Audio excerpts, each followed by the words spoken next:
Desta vez o 7900X, eu já fiz vários vídeos com 7950X e hoje trago-vos um vídeo a mostrar o que é que podem fazer com o 7900 e o 7900X, apesar de este ser o X apenas, mas já vais perceber. Mais uma vez, uma sugestão do que podes fazer, alterar aquilo que vem de stock, vais ver os resultados, se te interessar, depois no fim tens o tutorial de como fazer. Muito simples, o 7900X e o 7900 não X são exatamente o mesmo processador. Fisicamente é a mesma coisa, mesmos núcleos, mesma cache, tudo é o mesmo processador. Ele só vem pré-afinado de fábrica de forma diferente. O 7900 não X vem afinado para ser extremamente eficiente e o 7900X vem pré-afinado de fábrica para ter o máximo desempenho possível que ele pode dar a todo o custo. Custo que custar. Para teres uma noção, o 7900X ele consome 215, 220 watts até, não é? Acho que não consegui fazer um passado de 220, portanto que seja 215, 220 na prática consumo máximo. O 7900 não X não chega a 90.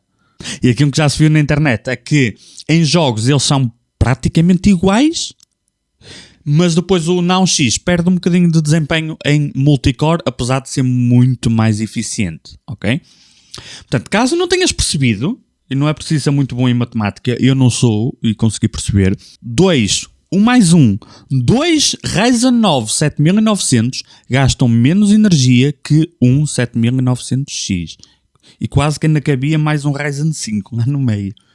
2 gastam menos que este. E o desempenho é muito próximo. O gap é enorme.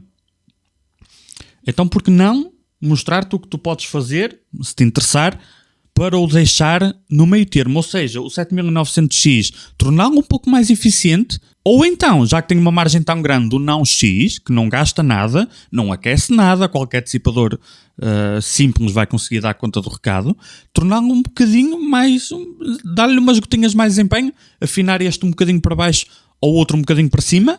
Portanto, spoiler alert, havendo uma diferença de preço considerável, eu vou-te recomendar o 7900 e não o X. E se quiseres um bocadinho mais de desempenho, está aqui o vídeo. Como se ele não tivesse desempenho que chega. Em termos de desempenho, só procede 2 testes que chegam para mostrar onde é que ele se enquadra depois de ser afinado, que é o CSGO, porque deve ser o jogo mais dependente de desempenho single core dentro dos mais jogados, óbvio. Do que está dependente de single core, a diferença que tiver que dar vai-se ver. E o Cinebench, que representa, na melhor das hipóteses, o melhor cenário possível, que é que tu ganhas ou perdes ou mantens de multicore. E, portanto, tudo o resto vai se enquadrar na diferença de desempenho entre os dois. E tu já vais ver pelas percentagens porque é que nem é preciso fazer mais testes. Mas, começando pelo CSGO, eu fiz 3 rondas de teste para cada afinação, quer dizer, em stock e depois com uma afinação manual, que já vais ver. E o desempenho foi o mesmo. Para ser correto, ele em stock tem 0,5% em média, porque isto é a média de 3 rondas, 0,5% a mais de desempenho, que mesmo assim está dentro da margem de erro, portanto, se for jogar CSGO ou um jogo igualmente sensível a desempenho single core, é a mesma coisa. Não ganhas nem perdes. E depois, tem aqui em stock em OC, portanto passamos de 727 para 723, que dá 0,5% de desempenho, não é? Para ser mais correto, até daria 0,6, arredondando, whatever. E depois, em stock, a temperatura a jogar, isto com o water cooler de 360, ok?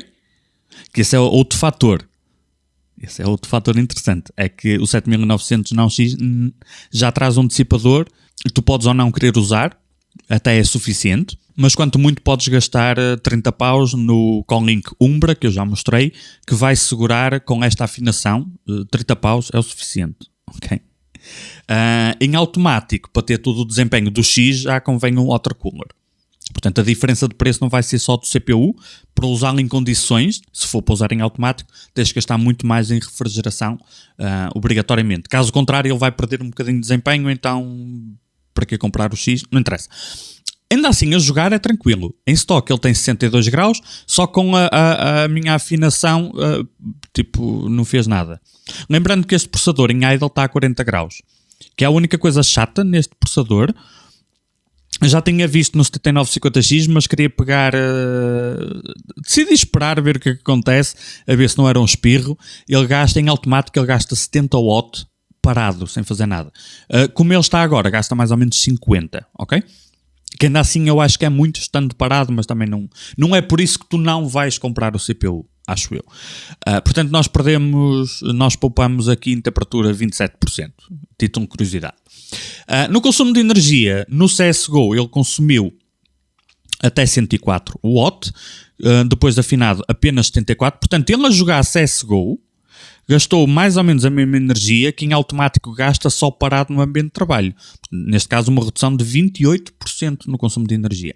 No Cinebench, o desempenho multicore aumentou um bocadinho, 4,5%. Ganhamos um pequeno extra de multicore. E a temperatura, passamos de 90. Quando chegar ao verão, facilmente, mesmo com o water cooler, ele vai bater aqueles típicos 95 graus, não é? Mas temos apenas 73,2.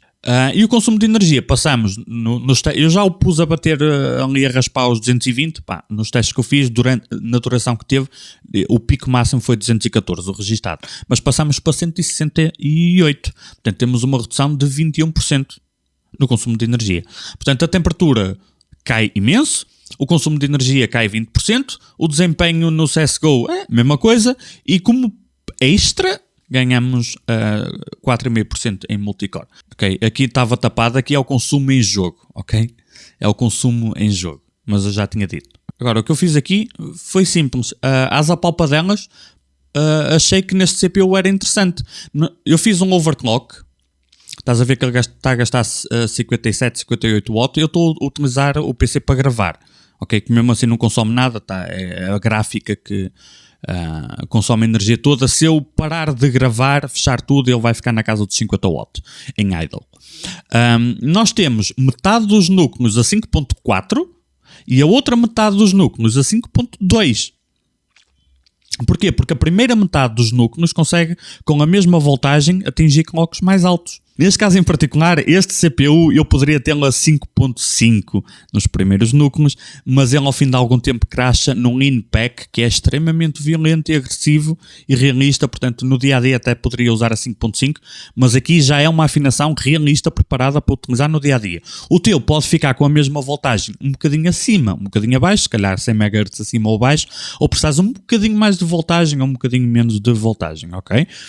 Tentativa e erro. Uma coisa interessante, ok, que eu não comentei, mas acho que fica implícito, é que, como no CSGO nós perdemos basicamente nada e no Cinebench ganhamos um bocadinho, em todos os outros jogos o desempenho vai ficar entre os dois, ou seja, vai tudo dar praticamente ao mesmo. Portanto, conta que o desempenho em jogos seja, em média, se calhar 2 ou 3% a mais.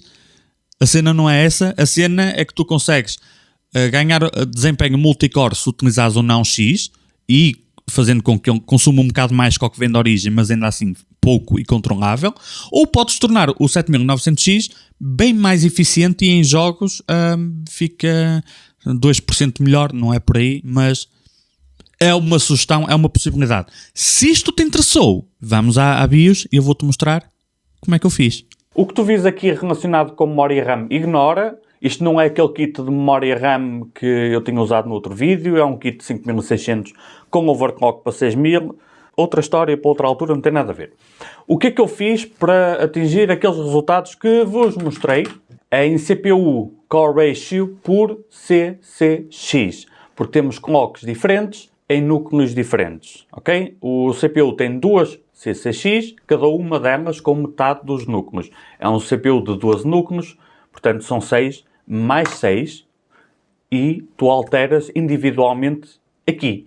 Neste caso, eu tenho a 5.4, uma CCX, portanto 6 núcleos, e os outros a 5.2. Qual é a vantagem disto? Demora um bocadinho mais tempo, mas é com a mesma tensão. Se eu quisesse fazer um overclock fixo, isto nem é bem tecnicamente um overclock, não é? Portanto, vai dar quase ao mesmo, não é? Mas Se eu quisesse todos os núcleos com o mesmo clock, com a mesma tensão, eu só seria aqui, não é? Mudarias aqui, colocarias 5.5 para 5.5, 5.2 para 5.2, não é?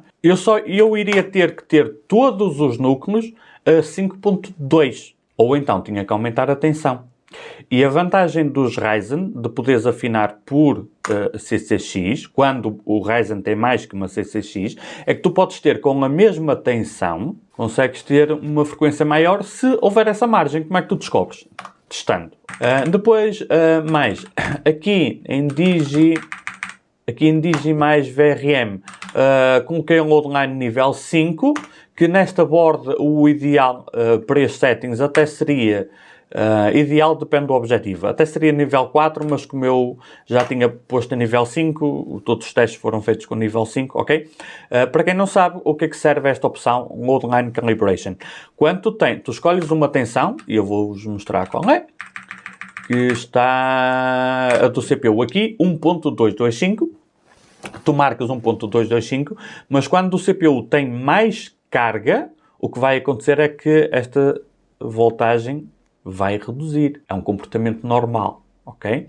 Tu metes um 225, ele está mais ou menos a um 225, mas quando tu metes o CPU a 100%, ele pode cair para 1.2, 1.1, 1.17, 1.13, varia muito, mas cai.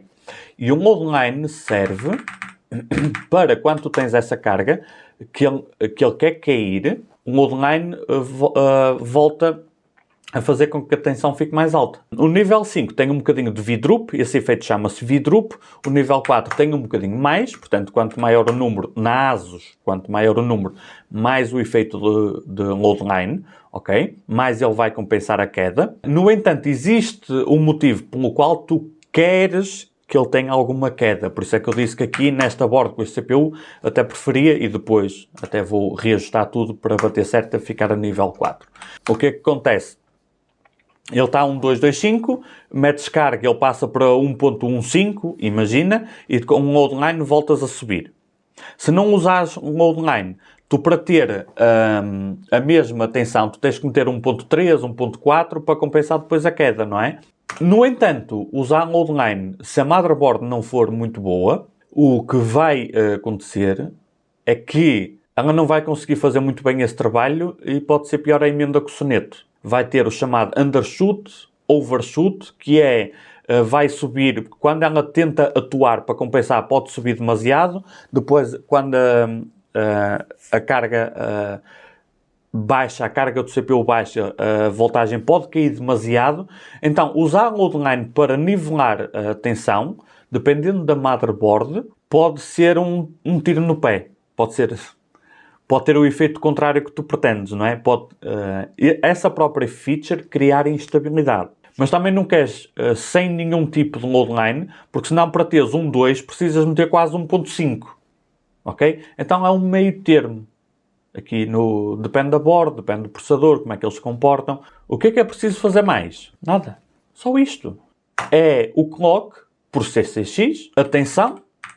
Neste CPU é um 225 com um loadline a nível 5. 3 settings. Só 3 settings. Bandidos, deixa o teu like se te ajudei. Já sabes como afinar o X e o não X. Se quiseres, vemo-nos no próximo vídeo ou live stream. Tchau, tchau.